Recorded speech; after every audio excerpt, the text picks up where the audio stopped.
Sir ఎందుకైనా మంచిది ఒకసారి క్లారిటీగా చెప్పండి sir. Life and death matter. మా అమ్మాయి జీవితం నాశనం చేశారు కదరా. సార్ ఆమె మీ అమ్మాయా? ఏయ్ మా అంకుల్. ఈమె డాడీకి తెలుసుంటే ఈ పాటికి నేను మీ డెడ్ బాడీస్ తో మాట్లాడుతుండేవాడిని. Sorry sir. నేను కాబట్టి ప్రాణాలున్న మీ బాడీస్ తో మాట్లాడుతున్నాను. ఏమంటారు సార్?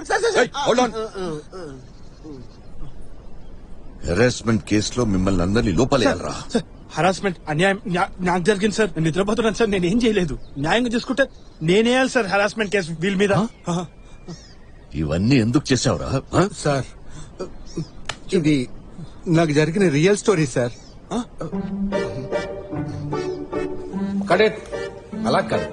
Wait I'm coming.